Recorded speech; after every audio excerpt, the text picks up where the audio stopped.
apply for a job, but the problem is, the interviewer asked me, "Sir, are you allergic to anything?" I replied, "Yes, I'm allergic to caffeine. I can't drink NK coffee." The interviewer then asked, "Have you ever been in the military service?" I replied, "Yes, I was in Afghanistan for one tour." The interviewer then said, Has a stranger ever saved your life? One night I was at the bar and decided to call an Uber to get home. When they got to the bar, I got in and noticed my driver was a super big guy who had his hood up, and I couldn't see his face. He started asking me a bunch of personal questions, like if I had a boyfriend, and he was giving me the creeps. A few minutes into the drive, I noticed he was going the wrong way, and when I pointed it out, he kept telling me he just knew a shortcut. I began to panic as there was something seriously off about this guy, and I told him I could just walk home instead. But as soon as I said it, he locked all the doors and wouldn't let me out. I was freaking out at this point, and when we stopped at a red light, I made eye contact with a guy in his early 20s in the car next to us. He noticed how scared I looked and rolled down his window. He motioned for my driver to roll down his window and then said, "Hey, that's my girlfriend in your car. I'll give her a ride home. Hop in, babe." The driver looked back at me with a terrifying look on his face and whispered, "You're lucky," and then unlocked my door. As soon as I got out, he quickly sped away. The guy ended up giving me a ride home, and a few weeks later, I saw my Uber driver on the news. Turns out, that same night, he had kidnapped and unalived his.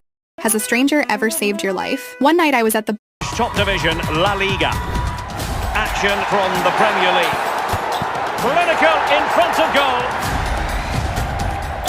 A teacher asked a student, "Do you know the alphabet?" The kid shook his head. "No." The teacher sighed. "Tomorrow, you'll have to recite the alphabet for me." That night, the kid went home and asked his mom, "Mom, what's the first letter of the alphabet?" His mom, busy on the phone, said, "Shh, I'm on the phone." He then asked his dad, "Dad, what's the second letter of the alphabet?" His dad replied, "Yes, next." He asked his sister, "What's the third letter of the alphabet?" She started singing.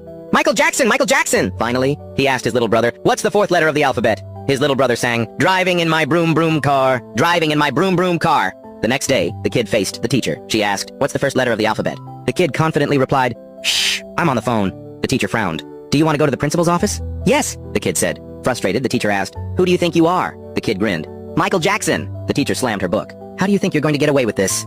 The kid danced and sang, "Driving in my broom broom car, driving in my broom broom car." If you're a good-hearted person, subscribe to my channel. A teacher asked a student, "Do you know the alphabet?" The kid shook his head. "No." The teacher sighed. Has your class ever made the teacher cry? What happened? I had a history teacher one year, a really good teacher. He had a teenage son who had committed suicide. And after he took some time